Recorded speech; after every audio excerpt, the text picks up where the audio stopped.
Last August, twice elected Florida State Attorney Andrew Warren, who is a Democrat, signed a public pledge that he would not prosecute people who seek or provide abortions in Hillsborough County, where he served. For that, Warren was removed from office by Governor Ron DeSantis. Again, not for anything he did, but for expressing his thoughts and beliefs about the right to abortion in a state where abortion is currently criminalized at 15 weeks and soon to be at 6. Here's how DeSantis framed Warren's removal at the time.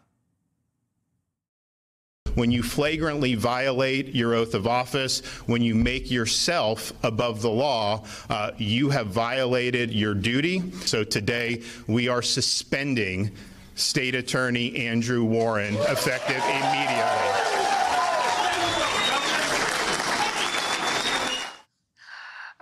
As it turns out, Warren's ouster had nothing to do with public safety at all. It was completely politicized, as well as calculated and planned. The New York Times reports that DeSantis ordered his staff to find him some left-leaning prosecutors who, quote, weren't enforcing the law.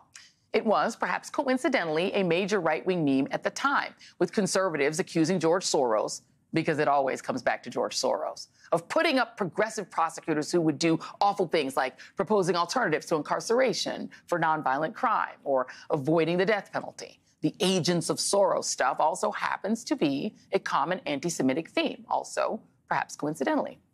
Well, unfortunately for DeSantis, Andrew Warren sued. And the discovery in that lawsuit, it has revealed some very interesting things. The New York Times reports that according to their own testimony in that lawsuit, DeSantis and his advisors admitted that they failed to find any connection between Warren's policies and public safety, though those details don't seem to matter in Florida. They also worked with friendly media outlets like Fox to ensure that the takeover of the Hillsborough State Attorney's Office received positive coverage. And it worked, because the same day that Warren was removed, Tucker, who we now know knowingly lies to his audience, praised DeSantis as a hero. Today, Governor Ron DeSantis of Florida, a man who, unlike George Soros, has actually been elected by American voters, decided to sack a Soros-backed prosecutor in his state who's been relentlessly politicizing the justice system in Tampa. That man's name is Andrew Warren. For 6 years, Warren has refused to enforce laws that George Soros doesn't like. Ron DeSantis is the man who put an end to it today in the state of Florida. Joining me now is Andrew Warren, the former Hillsborough County state attorney who is suing DeSantis for reinstatement. Mr. Warren, thank you so much for being here. I want to start on that last point, because it does seem that your ouster was a preordained, at least per the New York Times reporting. They were looking for someone to fire so that they could publicly make hay of it, even though DeSantis got upset with Christina Pushaw, his then spokesperson, for admitting that on Twitter. Is that how you understand what happened to you? It's exactly how I understand it, Joy. I mean, from the beginning, we've said that this was a political stunt. And what came out during trial and what the New York Times was able to expose by doing their deep dive was that this was never about the job that I did.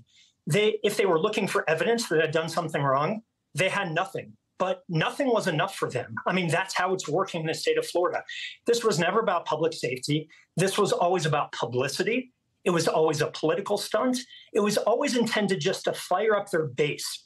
And now that the facts have come out, now that a court of law has said that the suspension was illegal, it's a totally different ballgame, right? Because now it's a question. The governor stood up, the clip you showed, and said, you know, Mr. Warren needs to follow the law. Well, now the Governor DeSantis has been the one to be found in violation of both federal and state law, but yet he's refusing to do anything about it.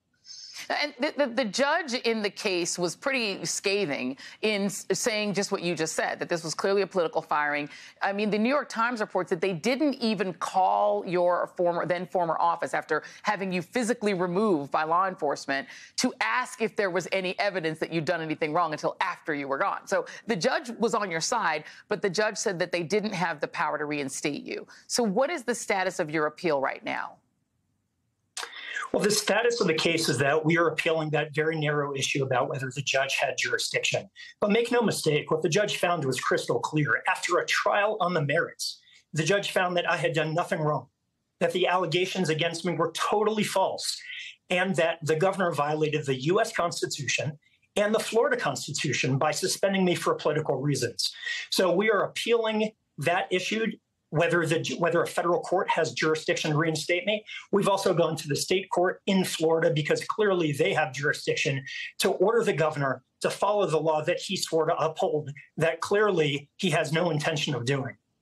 Let me read you this. This is Christina Pushaw. This is the tweet that she posted that apparently she got reprimanded for. Prepare for the liberal media meltdown of the year. Major announcement tomorrow from Ron DeSantis. And apparently that was the one time that she ever got reprimanded from her, and that they wanted the decision to look like it had nothing to do with the media. I assume you would call her if this goes to federal trial, right, as a witness? She was deposed in the trial before. She didn't end up testifying as a witness, but her boss did, the communications director. But Joy, you hit the nail on its head, right? They wanted it to look like it wasn't politically motivated. They wanted it to look like there was a basis for suspending me. They wanted to make it look like this was about the job that I'd done. They even had Tucker Carlson talking about, for 6 years, he hasn't enforced the law. As the judge said, they couldn't identify a single example, not one, of where I didn't follow the law. And by contrast, the judge found examples of where the governor broke the law. What's he doing about it? Nothing. The governor went, well, I can get away with this, so he's going to try to get away with it. But we're not going to let him. That's why we're fighting back. This is much more important than just my job. It's about free speech and our democracy and, of course, the rule of law. What do you make of the fact that this apparently came from the governor asking his subordinates a question about, are there any progressive judges that are not following the law, and that came from a right-wing meme about George Soros, who has been subjected to horrific anti-Semitic attacks, but it seemed that is where he got this idea? Yeah, it just shows that he's doing this for publicity because George Soros is, the boogeyman for everything. DeSantis the other day was talking about the Silicon Valley Bank and how it collapsed, and he's blaming it on DEI, not on all the macroeconomic factors that the experts look at. I was shocked he didn't blame it on George Soros. Maybe he's about to next week. I mean, they blame it on Soros is the cause of everything, right? No connection with my office. Obviously, no evidence that I'd done anything wrong. But that's the talking point that fuels these crazy conspiracy theories on right-wing media that we have to call out for what they are, completely false. And lastly, the idea that you were punished for speech, to me, that sounds like a big First Amendment problem. Are you concerned that that's what Florida is now, that if you speak and he doesn't like what you say, he will punish you using his power?